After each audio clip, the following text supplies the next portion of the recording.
All right, well, welcome everyone to tonight's roundtable.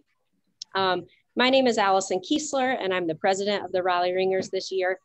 And just in case you didn't hear, please go ahead and type your name and group that you represent into the chat so that we can keep up with who's been joining us for these sessions. And tonight we're going to talk with Jason Krug, who we all know as a handbell composer, but he does a lot more than just composing. But tonight he's going to focus on the composing aspect of things. Feel free to ask questions, unmute yourself and chime in, or if you're not comfortable doing that, I'll monitor the chat and we'll ask those questions out loud for you. Jason, I'll turn it over to you. Okay, well, welcome everybody. Raleigh Ringers, all of you, thank you for having me here. This is fun for me. For everybody, yeah, there's no agenda tonight. This really is an absolute free-for-all question and answer session. When I was approached about doing this, and they said it was at 7 o'clock on a Monday, with a 5- and 9-year-old here at home, things basically start winding down about this time, so my brain shuts down. So the thought of having to put together something intelligent and pre-planned for this block of time was just not going to happen. So I said, how would you feel about a Q&A? And they said, okay. So really, there are I believe the way it was put was, I'll answer any question within reason. So honestly, at this point, I have nothing. So whatever any of you want to know, by all means, it can be about composing, any of my pieces, any of other people's pieces, general life, finale, anything you can think of. So I turn it over to all of you. Jason, I would just like to start with what software do you use for composing? I am a diehard Finale user. I started on Finale probably about 25 years ago. I was in high school and somebody that my dad worked with, his son had Finale, so he brought me a bootleg copy on 3.5-inch floppies. You know, the nice hard flop, you know, most of you, I think, remember those.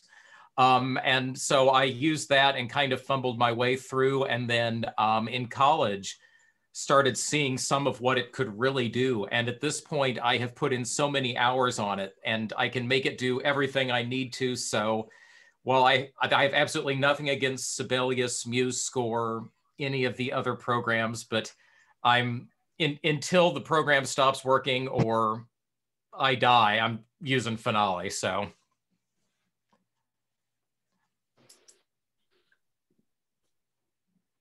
All right, nice. Someone else I think was starting to speak up. I see Linda has her hand up, Linda Krantz. Well, I'll try and help you get it going here. Tell us. Thank you, Linda. I appreciate it. How are you, Jason? I'm doing well. It's nice to talk to you and not just see words on a screen. No, I know. Tell us, because there are people here who may not know about it. Tell us all about the live stream that you do on Twitch on Wednesdays and how that got started and where it is now. Yeah, I have a live stream. Starting early on in the pandemic, I occasionally would stream on Twitch, which Twitch is a website. It's usually people playing video games, things like that. And I did a little bit of that. And I had, just before the pandemic, I'd wondered if I actually streamed myself, you know, composing, would anybody care? Would anybody come to that? So when the pandemic hit and everybody was at home and we couldn't get together, it kind of seemed like the time to try that out. So I put out the word on Facebook and said, hey, I'm going to try this. And we actually had a good group that showed up that first time. And so basically from mid-March or so, clear through the end of the summer, we were doing it 3 days a week, Monday, Wednesday, Friday. And then when school started and my schedule got weird, we've moved to just every Wednesday at 1:30 Eastern time. But it is in fact, I'll even put it in the chat for anybody who wants it. It is twitch.tv/bellcomposer. I think I spelled that right there. But you make a free account, you come. I generally compose, usually for bells, occasionally for other instruments. Every 6 or 8 weeks, I let the people who come in chat send in compositions, and we look at them and sort of critique them and offer some suggestions on stream. We just did that last Wednesday. In 2 weeks, we're getting ready to do something fun. It's called Everyone Arranges, where I give either a chord progression, a melody. This week, it's half a melody. And everybody starts with that same core material and arranges it from there however they want. And just the varied styles of it, it's just amazing to see. So any and all of you are welcome. That'll be 1:30 Eastern time this Wednesday at the link that is there in chat. And I see Linda here, Diane, Anne. I think that's it who normally come, but we would love to see all of you. You are all very welcome to come. I noticed Wayne had a question in the chat, and he said, where do your ideas for original compositions come from? Yeah, you know, that's one of those questions composers hate to get asked because we don't really know. I mean, I have had ideas for compositions where I get part of a tune in my head. Best example of that, I use this in a class I teach about creativity and always making sure you have a way to get down your ideas. For several years, I worked late mornings and afternoons at an elementary school, actually the elementary school where my wife used to teach. I did tech support. And so I would have to leave home at a certain time, but in the mornings I could compose. So I'm at home composing, and literally about 2 minutes before I have to fly out the door, I get this idea for a tune in my head. And I have no time to put it down. I have no way of recording it. So it was a half-hour drive out to the school. I sang those 8 bars in my head over and over and over and over and over until I got to school and could take out a notebook and actually jot it down. And that actually turned into my piece Saraband, which is 7 or 8 years old at this point. And that the tune just came to me.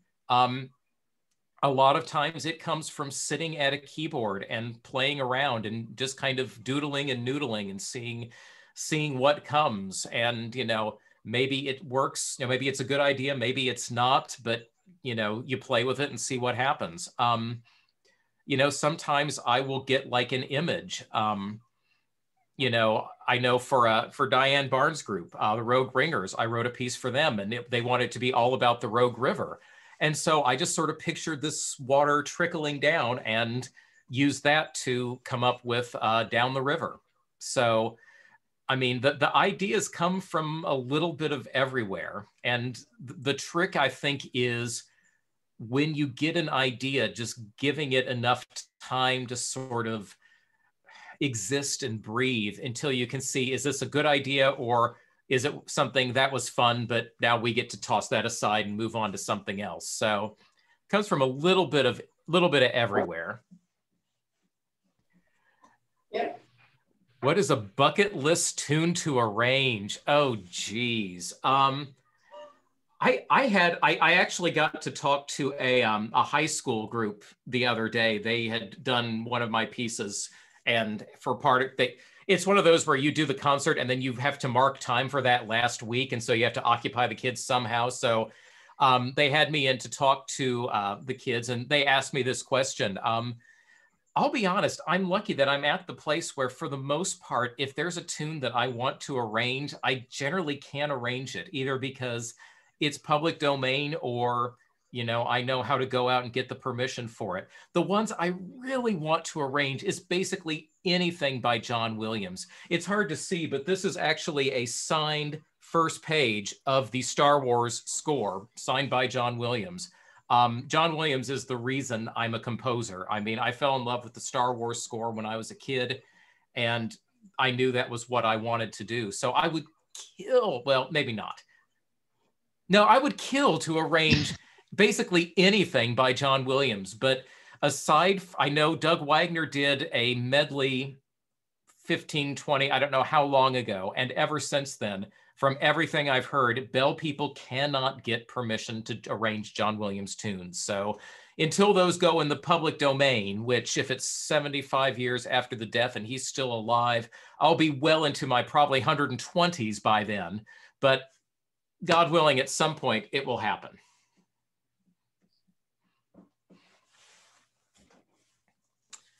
Alan French says, when you compose a range, do you sit at a keyboard and work it out, or do you just work straight on to finale out of your head?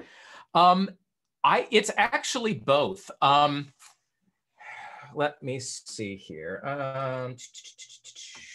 Let's see, let's do this. This is going to be a little vertigo inducing, and never mind, that camera is not working. So never mind, we won't do that. Here, this will be vertigo inducing. So this is my 88 key keyboard right down here that is connected to finale. So when I'm working, hello, fix. There we go. I'm not used to doing that. Everything is off. Okay, there we go. So, I mean, I've basically got a piano right here. And when I play through finale, basically, if I'm in finale, actually, I think I am in finale. You know, if I'm in finale right here, and if I make it actually play something, come on.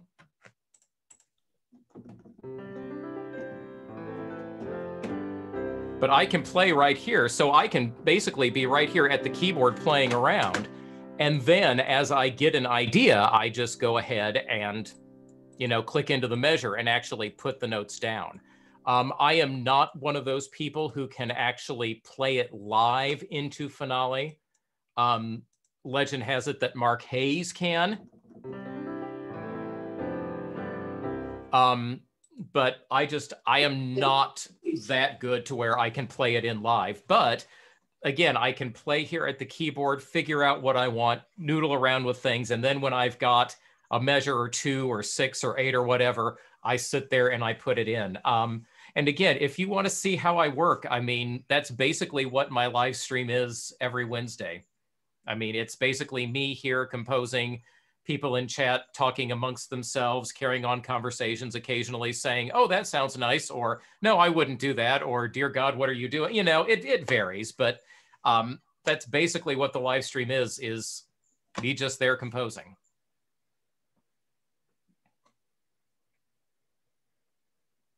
Lauren? So I had a question that we always wonder about, or I've noticed with your pieces that sometimes you'll have chords that are unexpected. And I've known some musicians to say that that comes from intuition, and others that it comes from basically music nerdery. So I was wondering what proportion of that it is for you. Music nerdery, I love it. You know, yeah, understanding of complex types of chords and chord progressions. Honestly, for me, it is very little music nerdery. You know, I went to college at MIT, and so it's sort of a nerdy place anyway. And it's a place where a lot of, you know, where there's a lot of chances taken, a lot of people sort of experimenting with things. And actually, you know, I took several music courses there, and one of them was, it was an entire semester of nothing but 20th century music. So, you know, you start off with easy things like Stravinsky, you know, you have to slog through Schoenberg, but then you get to some really cool things. You get to a lot of like Steve Reich, John Adams. You sadly have to put up with Philip Glass. You have to put up with Philip Glass. You have to put up with Philip Glass. All you music people will get that. The rest of you, go listen to some Philip Glass. But doing that, I started getting this appreciation for dissonance and what works and what doesn't work in dissonance, and just how even a little dissonance can it can just add a different light to a piece that wouldn't normally have it. And I feel like that's something that's missing in a lot of music, not just in handbells, but, you know, we go through and it's, you know, it's our 1, 4, 5, 1 chord over and over and over and over and over. And, you know, throwing in,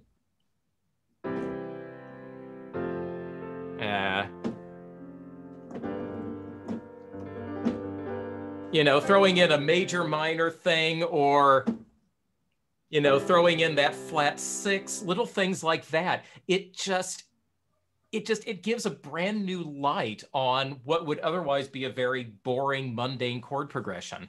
In terms of the notes that I pick, honestly, it's trial and error. I mean, one of the guys who comes to the stream, Kurt Meyer, who is just a wonderful up and coming composer. He's writing some really amazing things. He has this beautiful jazz vocabulary, and he'll write these beautiful, flat 5, sharp 9s, 13, flat 11. I don't even understand it chords, but they're gorgeous and they're beautiful and they're just right. But I don't, if you get much beyond a ninth, I don't understand what I'm doing there. So in terms of those notes that I pick, it's trial and error till I find something I like.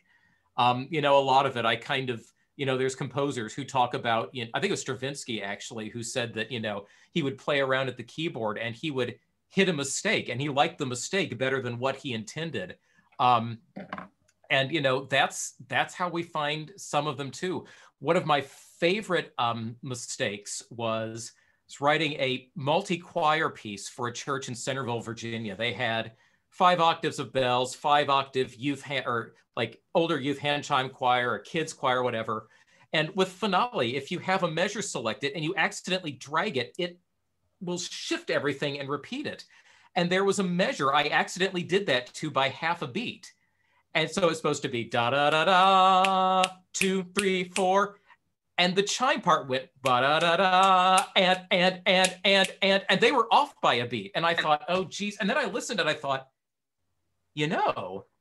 so nobody has any idea I didn't intend that. And that was literally a finger slip in finale. So sometimes those mistakes turn out to be, just really wonderful. Cool, thank you. Uh-huh. Diane, did you still have a question? Yeah.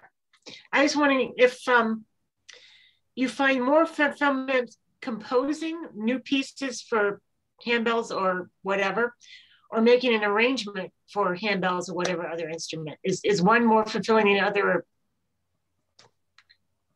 I'm sorry, is one more what? Fulfilling to you. Fulfilling. Honestly, it really is on a piece-by-piece basis. I have had original tunes that were, really fulfilling to write. They were really enjoyable to write. I just had one come out through Jeffers. It's called Pale Blue Dot, and it's all about Earth and sort of our place in the cosmos. And that was just an absolute joy to write. Got to explore a lot of those chords that Lauren was talking about, nice, lovely, dissonant, harsh singing bell chords and everything. And, that was a lot of fun to write. But I've also had arrangements that have been, just a joy to write. So I don't know. I mean, it depends. There's the thing with composing, there's no real hard and fast rule. It's, what works in one case doesn't necessarily work in another and vice versa. And kind of the same with this, I have had original pieces that I have worked and worked and worked and worked on. And finally, I've just had to finish it because it needed to be done, usually because it's a commission and there's a group that's waiting for it. And Running the Rogue was not one of those, I promise. But, sometimes you just have to finish it. And then there's others where the writing just goes so well and the piece just feels good and it holds together well. And it seems like that's what it's supposed to do. So, I mean, it can come from either direction. It can come from originals. It can come from arrangements. I don't even know where that fulfillment comes from. I don't know what causes it, but there's no rhyme or reason. That's why we do this, Okay, well, that piece is done. Can I get that same feeling by writing the next piece? And that's what we do. Jason, along those same lines, when you do commissions, do you prefer to have some direction given to you, or do you prefer just to free thought? I mean, and I teach a class about creativity, and this is one of the things I talk about, that one of the best ways to be really creative is to think inside the box, to sort of have you know, some constraints put on you. You know, I liken it to, you know, imagine somebody has actually shut you into a box. What's the first thing you do? You see, okay, well, how can I move? How much can I shift around? What freedoms do I have in here?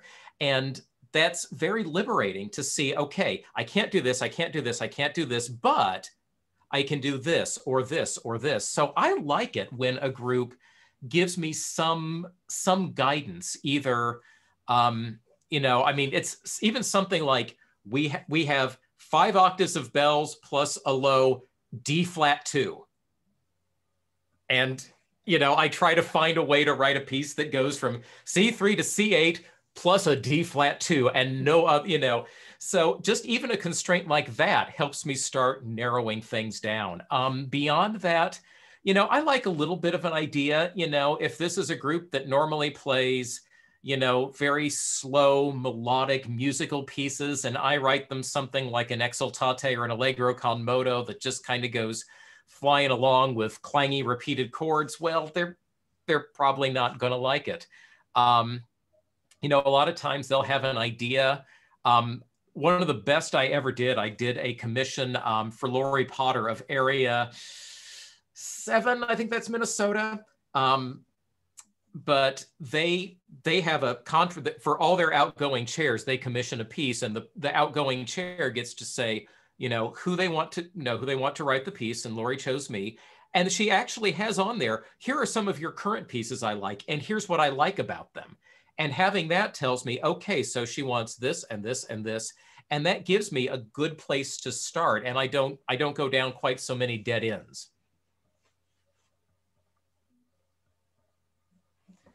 Do you see Stevie's in the chat? Great idea or terrible idea. And God Created Great Whales by Alan Hovhaness, arranged for bells and recorded whale song.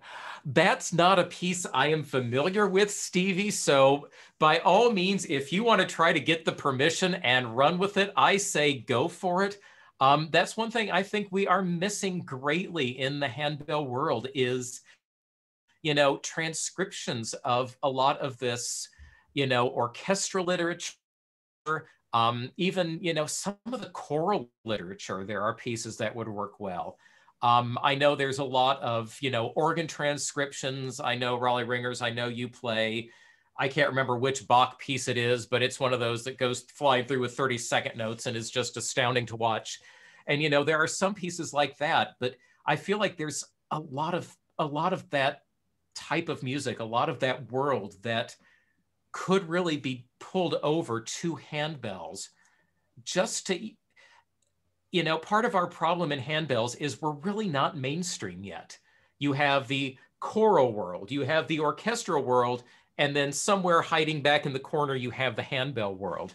And I feel like if we're ever going to become mainstream, we need to attract some of those orchestral and choral aficionados to our music. And one of the ways to do that is start off with tunes they know. I mean, our handbells are mostly in the church. So what do? We play tunes that they already know, that they're already singing every Sunday, but we play it on bells so they can, oh, that's what that tune is. And I feel like if we did that with more orchestral pieces, even dissonant 20th century ones, I feel like that would start to help us move a little bit more mainstream and maybe get a little bit more, I hesitate to say validity, but a little bit more pull, I guess, in the musical world.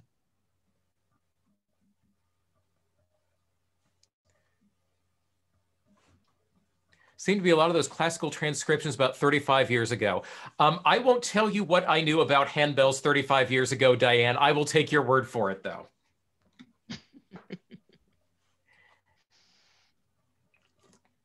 So Jason, if you had to name one piece that you have composed that you would say you're the most proud of, what would that be? Most proud of, wow. I don't know. I don't usually think of pieces in those terms. I should have had you send me questions beforehand so I could be prepared, Allison. This is the fun part of it. Yeah, I know. This is the fun part where you put me on the spot. Right. I mean, there are some that have been really hard to write, and that I'm really pleased with how they turned out. With Quiet Grace, that's a piece I was commissioned to write several, I want to say 6, 7, 8 years ago. I was approached by a church. They had lost a ringer. Her name was Shannon. She was 18 and she died of a rare form of cancer. But she was just this, wonderful person. She rang handbells, she played flute. And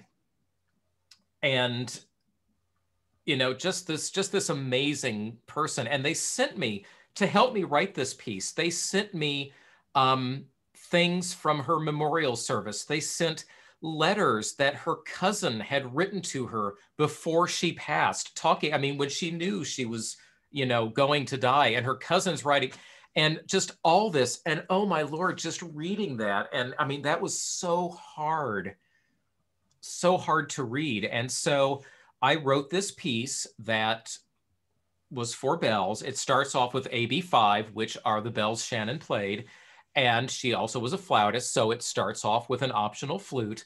And it just goes through all the different stages of grief and, dealing with the cancer.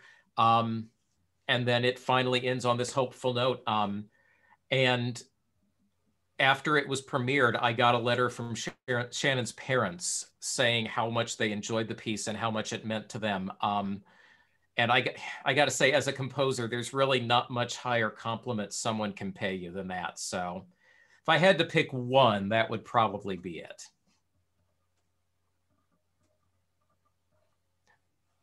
Wayne, are the questions getting harder from here on out? Maybe. Wayne asked, what piece put you on the map? What piece put me on the map? What piece put me on the map?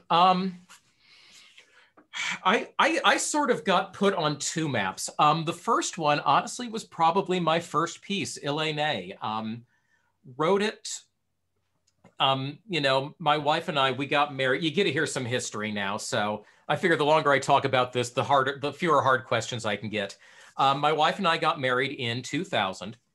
Excuse me. And then 2001, the director of the bell choir at our church said, hey, you're musicians, you should come and ring handbells. And so we did. And after about 6 months in the bell choir, she found out I was a composer, and she said, have you ever thought about writing something for bells? And it had never occurred to me that this was an instrument that people actually wrote music for. So I said, sure, I'll try. And I wrote some truly, truly awful pieces. And then finally wrote one as a Christmas arrangement of the tune Ilene, He is Born. And we played it and it went well. And, we did some more. And finally, one summer of 2005, my wife said, okay, you've got a couple of these pieces here. You're going to submit them this summer. It was not a suggestion. It was very much you're going to do this. And I had been married long enough by that point to know that the answer was yes, dear. So started sending pieces out and sent Ilene to Bill Griffin at Beckenhorst. And I still remember I think it was late June. And my wife was at the grocery and I was at home, and I got this letter and I read through it, and I called her up at the grocery and I said, okay, listen to this. And I read it to her, and I think she may have caused a commotion in the grocery. And so that was my first piece. And, how I knew I made it was a couple weeks later. This would have been the next year. Because the piece would have come out in early 2006. Well, it wasn't too long after that when my wife said, hey, did you see that this piece is on this festival run by the Raleigh Ringers? And that was just astounding to me. I believe I had seen the Raleigh Ringers. I want to say, I think you had maybe come to Indianapolis once before that, and I had seen you. And so that right there was how it's like, oh my goodness, So I remember writing to Dave and I said, you know, hey, would it be okay if we came to this? So got to go to the festival, got to meet Dave, got to meet all the Raleigh Ringers, got to meet Hart Morris. So that was a blast. So that piece actually did very well.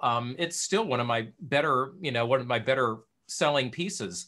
So that was kind of how I knew that things were going to be okay. The one I think that really put me on the map, though, was probably Allegro con moto.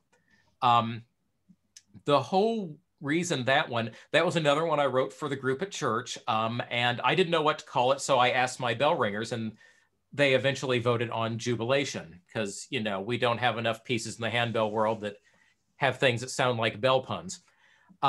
So sent it off to a couple different publishers, finally ended up with Phil Roberts at GIA. And he said, love the piece, going to publish it, hate the name. So he and I went back and forth for about 9 months until finally he said, okay, here are 6 Italian terms, pick one. So I said, okay, Allegro con moto. So we went with that. So for those of you thinking there is deep meaning behind the names of handbell pieces, no. Well, at the same time, the Guild was putting together, and I have it somewhere, I don't know where it is. They're putting together this little thumb drive, like a USB flash drive that was shaped like a handbell. And they were going to give it out to new members. And on it, they were going to put this collection of pieces that they thought exemplified what handbells can really do. So they invited groups to submit pieces for that. Well, Embellish Handbell Ensemble out of Grand Rapids did the, oh, there you go, Linda's got it. If you look at Linda Krantz's screen, yes, Linda has it. She even has it handy. I think mine's in a box of computer paraphernalia up there. But Embellish of Grand Rapids did the demo recordings for GIA, and they did this recording for of Allegro con moto, and they submitted it. And I can remember getting in a conversation with Stevie Wiltsey, who's the director, and Jenny Cowhorn, who was then director of HMA, about the piece. Ended up, I'll continue that story. I'm getting off topic here. But as soon as that piece came out on that flash drive and all sorts of people were hearing it, I mean, that piece, the number of copies it sold, I didn't realize there were that many bell ringers in the world. It's astounding. And what's even more astounding is the fact that there are still people who haven't played it. And I don't know who they are or where they are, because I'm pretty sure everybody's played it at this point, and yet it keeps selling. So thank you all for that. But because of that piece and that connection between Jenny and Stevie and I found out Embellish was later that summer going to take a tour. And I said, hey, I'd love to get you to Indianapolis at some point. And she said, well, we can swing by on the tour. And their tour was going to be from Grand Rapids, make a finger and shot, to Chicago, up around to Bill Alexander's church up in Minnesota.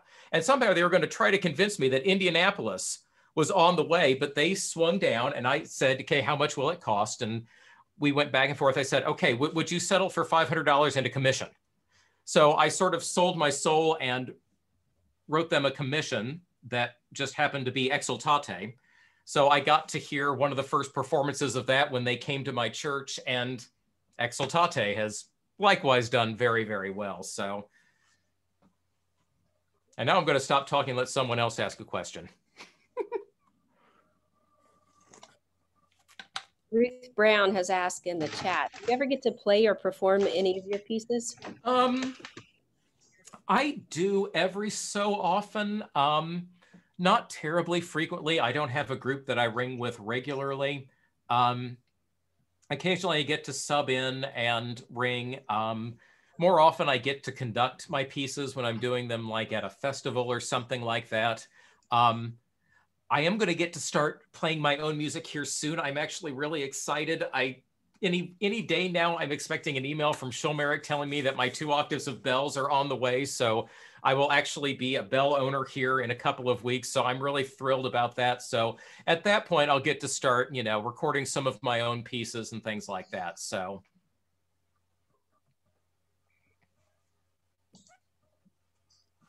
And yes, Linda, I am thrilled to hear Three Rivers Ringers play the piece that you've premiered to me, or that you've premiered the piece that you've commissioned from me. See, I told you it's late. The brain just starts shutting down. Forgive the English. Yeah, and that is a good question. Linda, when is your virtual concert?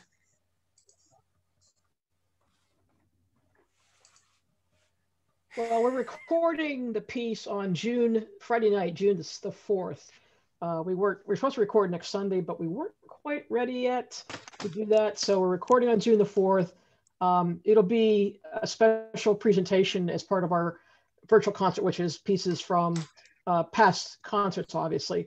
This will be our special encore thing. So we're looking probably at mid to late June. I'll probably know more. We have a board meeting on Wednesday night, so we're going to nail down the date. We had first thought about June the 10th, but that's probably not going to work to get our guy to get everything recorded and fixed up and put it in. So we'll put out an email, and I'll put out something on Facebook, but look for it in middle toward the end of June. Awesome. Wonderful. Oh, Mitchell, oh, there must be a second screen. Mitchell's hiding there. Mitchell, glad you're here. I've been very active in self-publishing recently. Do I think the traditional handbill publishing model should change, adapt in the future? Wow, you don't ask softball questions there, do you, Mitchell? Yeah, so as part of this Twitch stream, after about 4 or 6 weeks of people coming, I thought, I want to do something, I want to give something back. So I thought, how about I'll write a 12 bell piece, because I thought 12 bells, that's 3 to 6 ringers. People can maybe get that many people together. So I'll write a piece and just give it out to the people in chat. And I thought, I've done so many 12 bell arrangements. Why don't I try doing an original 12 bell piece, which up to that point, I'm not sure many had been done.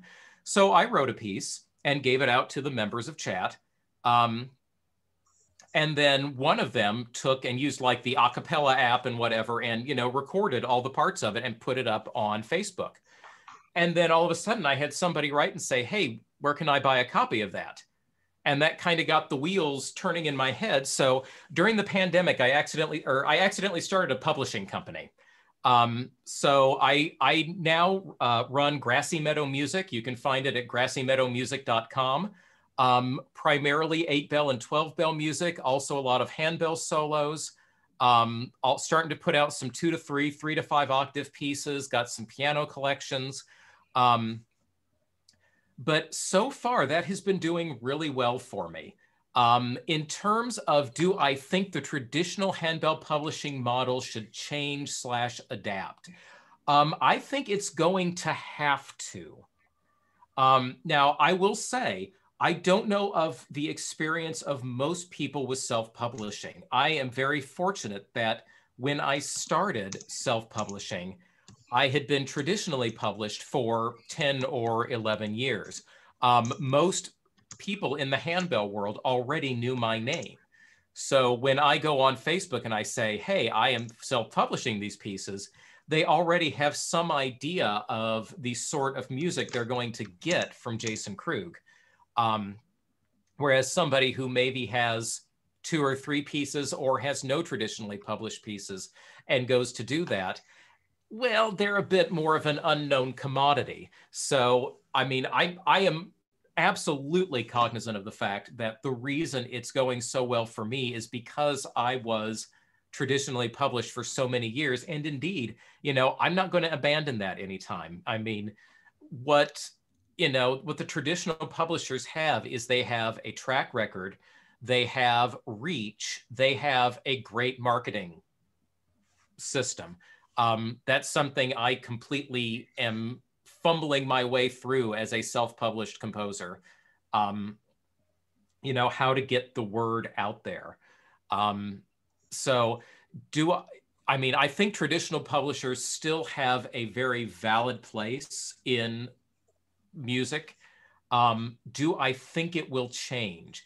I think it is going to, primarily just because of how easy it is to self-publish. I mean, the main reason I did it was, at the time, I was writing mostly 8-bell and 12-bell music, and it was music that groups needed now. They needed it immediately. This wasn't something, if I send something off to Beckenhorst or Choristers Guild or Jeffers or whoever, by the time the editor looks at it, accepts it, it gets engraved, it gets put into the rotation, it may not see the light of day for 6, 12, 18 months. I've had pieces that have been 2, 3 years from acceptance to where they see the light of day. And, you know, people needed that, the 8 bell, the 12 bell, the small ensemble, the solo music, they needed that right away. So it was really sort of necessity that led me to that. And again, I think a lot of self-published people are coming to that realization where, you know, I can have an idea on Monday and by Thursday, I can have the piece available for anybody in the world to buy, download, and perform on Sunday. And that's something I feel like the traditional publishers may have to start going that direction. Whether they will remains to be seen, but yeah, if I knew what was going to happen in the publishing world, people would be paying me millions of dollars to tell them, but all I have is my guess.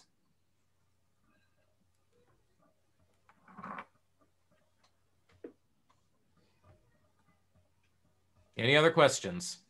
Jason, I'd like to go way back. Growing up, what was your musical background growing up? Did you play an instrument? Did you sing? How did this all start? I mean, when I was, the earliest music that I really remember, we had a piano. It was a little spinet growing up. And, you know, basically when my family, my mom and dad got it before I was born, and it was from the Baldwin store in the mall. That was when they had piano stores in the shopping mall. And when you bought it, you got 6 free lessons. So my mom took her 6 free lessons, and it was just enough, you know, to this day. I mean, you know, she would sit there and play every so often, and she was not good, but she enjoyed it. And one of the tunes she would play was Away in a Manger. And to this day, that tune still does not sound right to me unless you get the little Lord Jesus sleep, sleep, sleep, sleep, sleep. And you take about 6 passes at getting that chord. I don't even remember what chord it was, but it always took her about 6 cracks at it to finally get it. Had an accidental or 2 in there. I think it was a 6, I don't know. But, you know, and so she would teach me a little bit, but she would teach me, okay, here's C is 1, D is 2, 3. So my first song was 3, 3, 3, 3, 3, 3, 3, 5, 1, 2, 3. So she taught me Jingle Bells with just numbers. And, you know, so that's the earliest music I had. I mean, I played around a lot on the piano. You know, I always did music in school, did fairly well there. I played violin in the school orchestra from, was that 5th grade all the way up through high school. In high school, I also started playing mallet percussion with the band, and occasionally things like timpani with the orchestra. When I got to college, I auditioned for the orchestra on violin and kind of got laughed off the stage. I was not great.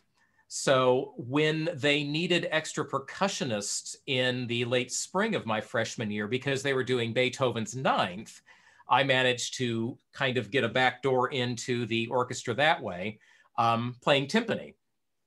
And to this day, it's probably my biggest notoriety. I was mentioned by name in the Boston Globe review of the concert we did. They talked about my subtle and savage timpani playing, because in the scherzo movement, basically, no matter how hard I hit the drum on the it was never loud enough. So if you listen to the recording, I've got the CD here somewhere, you're going along and you get to that timpani and it just kind of goes, and then it goes, and so, but evidently that was noteworthy for the Boston Globe. While I was in college, I also started, I mean, there were all the different music classes. Like I already talked about the 20th century class, took a film music class. I originally wanted to be a film music composer. I still love film music. Just what it does to, I mean, it's fun to watch a scene of a movie without the music and then with it to see what it does. And I've even taken that approach with several of my pieces, Running the Rogue, Kodiak. I have one all about Yellowstone. So kind of taking that idea of sort of scoring something. I also played in a Balinese gamelan ensemble. It's basically a bunch of metallophones, kind of like xylophones. They're tuned to a pentatonic scale, but they're purposely tuned so they're not all in tune with each other. So if everybody hits the same note, you kind of get this warbling of the out of tuneness. And it's this really great sound. But all the music is very cyclical. So it has this sort of repetitious quality to it, but then it just kind of explodes and goes off elsewhere. So, I mean, all these little things have sort of, I mean, I can see how they've influenced the music that I write now. So how should someone get started with arranging their own pieces? James, that's a really good question. My suggestion is going to be send an email to Diane Barnes and go check out area10.handbellmusicians.org.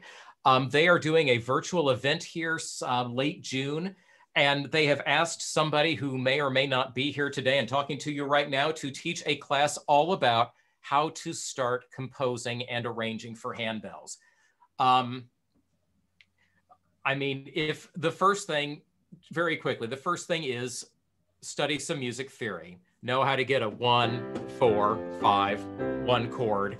Know how to move between them. If you're here, I'm guessing you already know something about handbells. That's where most people are going to run into problems, because if you don't know handbells, don't know what range you should be writing for, what they can do, how the different ranges sound, you're going to have trouble writing it. At that point, then, just start writing. Pick a tune, something that you enjoy. Don't make it your favorite tune, because if it's your first time arranging, odds are good it's going to be absolute junk. And that's okay, because you have to learn somehow. So don't take your favorite tune and write something that you then can't stand to live with and make that no longer your favorite tune. But pick a tune that you enjoy and just try arranging it. Start off very simple with just melody and chords. Later on, try some different accompaniment patterns, try moving the melody around. I mean, look at handbell pieces that you enjoy playing, that you enjoy listening to, and see what the composer does, how they do it, where they do it, when they do it, and see if you can glean some information from that. And then after that, it's all trial and error. Don't worry about making a perfect piece. Write a piece and get it done. Get the double bar line on it. Then go pick another tune and do it again and do it again. And eventually you start to learn what works, what doesn't, things that you should do, things you shouldn't do, things you absolutely shouldn't do. And slowly but surely, the pieces will start to get better. Why MIT, Linda Minotti asks. Okay, because I was young and stupid and didn't know any better.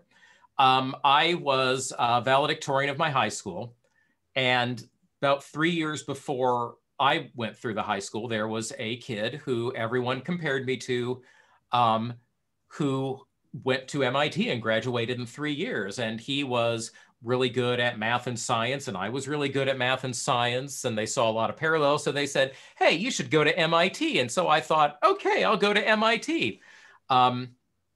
I had also applied to Butler University here in downtown Indianapolis. I sort of got accepted to the music program there. They wanted you to have a primary instrument that, you would, play all the way through. And I didn't really have any instrument I was good enough on to get into that school there, but I had shown some of my compositions to one of the composition teachers there. And so he managed to sort of work his way through to get me in there. And then I got accepted to MIT. And so I thought, well, okay, we should be sensible because, nobody can make a living doing music. So I went off to MIT. Freshman year, you take all your prerequisite classes, your basic math, physics, all the stuff they expect you to take. And then you declare your major for sophomore year. So into freshman year, I said, okay, I'm going to do applied mathematics. I don't know what it is, but we're going to do applied mathematics. Got 1 week into my first applied math class sophomore year, and I had no idea what in the devil they were talking about. So I went to my advisor, he wasn't teaching it then, but he was the guy who basically designed the class I was dropping and said, okay, I need to drop this class. And into that semester, I switched over to music as a major and I didn't look back.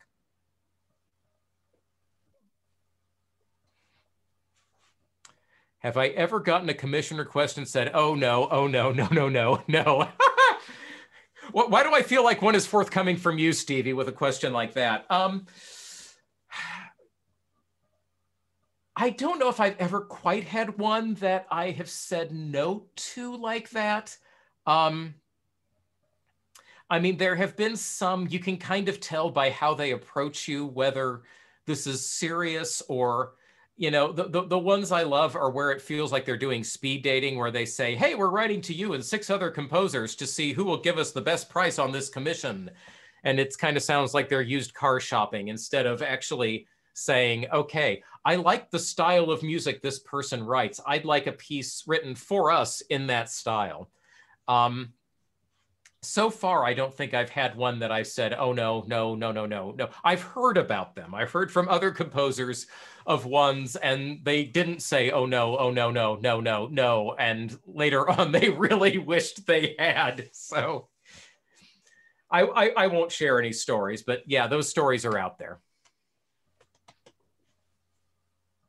Any other questions?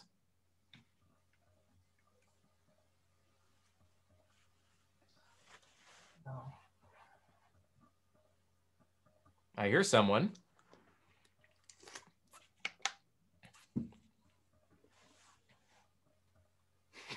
I think there was a question we missed in the chat about your keyboard. Oh, okay. Oh, yes, Tamara. Okay. This is an M Audio Hammer 88. The whole reason I got it was because for years, when we first got married, I had like a Casio, like a 5-octave keyboard. And when we moved into our house here, I didn't have any room for it. So if I wanted to compose, I would dig it out of the closet, set it up, plug it in, compose for a bit, then put it away. And so it's very easy when you're doing that to say, you know, I just don't feel like composing today. It's too much work to get all that out, so you don't. And so one of the best things I did was actually keeping that keyboard out and plugged in to the computer all the time. I even specifically got this desk I'm at here. It is L-shaped. So I have my keyboard right here, and over to this side of me, I've got, you know, my monitor and keyboard and everything. So I actually have it. So the keyboard is up all the time. I can still do other computer work, whatever, but it's here for me. And then I started writing more pieces for piano. You know, the 5 octaves is great because oddly enough, it was just exactly the right range for writing most handbell pieces that you would write, and it worked great. And on those occasions, I had dipped down to the 6th octave. Well, you can go and add that in. It's not too hard. But then I started doing more composing for piano, not just handbell solos, but even, you know, books of piano compositions. And so it got to be a big pain when you realize that there's a lot of real estate on the piano that you can't touch, you can't play around. You know, if I wanted to see what it sounded like, I'd have to get up, go to the family room, go to the actual piano, play around, come back in and, you know, do it here. So I thought, okay, we're getting serious about the composing thing. We're going to get a full 88 key keyboard. So this has got all 88 keys. It can take me all the way down, all the way up. It's got the weighted keys, so I can play soft. And so that really facilitates not just piano writing, but even it makes it easier to, you know, play around and see, you know, is that going to sound good if I add that low 6th octave or low 7th octave note? You know, what's it going to sound like up the octave if I add on, you know, more of the 8s and the C9 and, you know, crazy stuff like that. So yeah, I'm really happy with this. If you're just getting into composing, if you don't need 88 keys, any keyboard that connects via MIDI, I mean, is perfect for composing. I have one that I use when I travel. It's called a Korg Nano Key. It is literally this big. It has 2 octaves of keys, and they're not like piano. They're in the configuration, but they're kind of like a cross between like a button on a mouse and a key on your computer keyboard. It's very weird, but it's very portable, very durable. And it's got buttons so I can change octaves. So I can still compose with that. It's not ideal, but it takes a bit of getting used to. So whatever keyboard you've got is honestly great for composing. Tell about my string ensemble pieces. Well, as I said, I started violin in 4th grade, played all the way up through high school. So, you know, I've always loved string ensemble. You know, just the sound of it, the interaction of the instruments, the simple fact that they can hit a note and crescendo on it in a way that handbells just can't. And, you know, writing for handbells is nice, but every so often you want to write for a different ensemble. I am God's gift to bad choral lyrics. So I've tried some choral pieces. They're absolutely atrocious, which is weird since I just finished up a commission that was for 200th anniversary of a church in downtown Indianapolis here. It's for SATB choir, handbells, organ, and string quartet. And evidently the choral writing on that was okay, but I didn't come up with the text. And haven't written anything for full orchestra yet, just because that's a harder beast to get into. I've tried some band and I haven't yet learned how all the instruments work together, but strings I understand.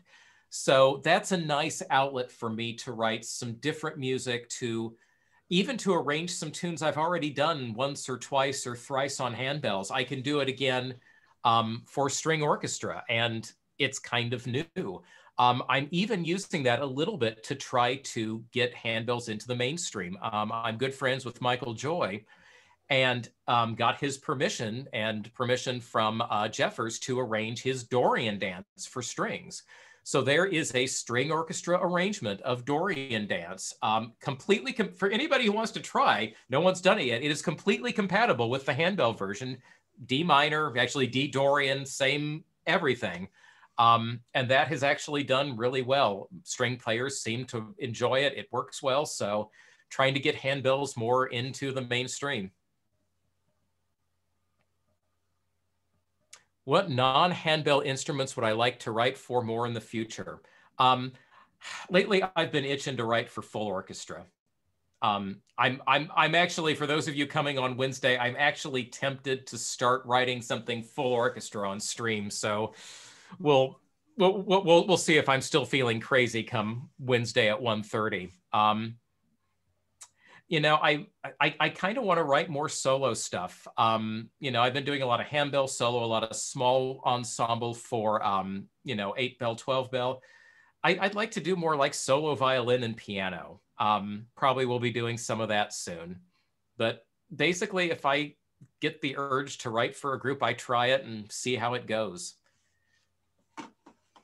Have I ever caught myself accidentally plagiarizing another composer? Oh, Stevie, if you only knew. One of my music theory classes in college, I think it was like 3rd semester, we had to write a piano piece. And so I get there and I write this piano piece. I think, okay, yeah, that works. That's okay. Well, there were like 3 sessions of the class and we never met together except for this, when they played through the piano pieces. And they start playing through my piano piece, and there's this laughter because I had basically, not quite note for note, but pretty darn close, I basically stolen a Chopin prelude. So yeah, there are cases of, yeah, I just totally plagiarized that composer. And fortunately, I don't see any of those people from college anymore, so they can't bring that up. Where does someone find music for a small group less than 6 with very little background, i.e. level 1 to 2? A couple of us have about 5 years experience with a full 3-octave choir, but the director left us, so there's desire to grow, but very little background. Linda, I will say, again, I mean, I'll give a plug. If you check out grassymeadowmusic.com, all sorts of music for 8-bell and 12-bell. A lot of it, one of the 8-bell pieces is, it's actually a straight level 1.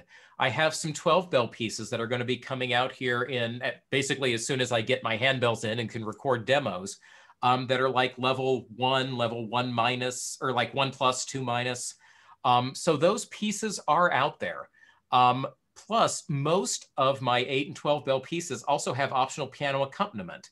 So if you do have a group that maybe is a little less sure, you can add in that piano, and that just gives them a little bit more confidence with the smaller numbers, with the more exposed type of ensemble.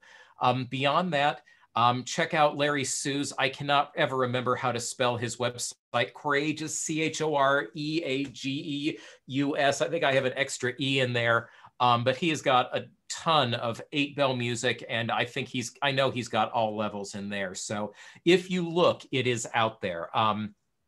If you want some more information, feel free to email me. And I'll throw this out to anybody. If you've got any questions you didn't ask here, anything you want, Jason at jasonwkrug.com.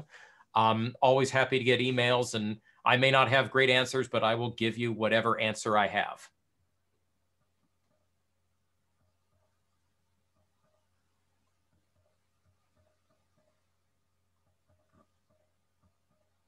All right, any other questions before we wrap it up for tonight?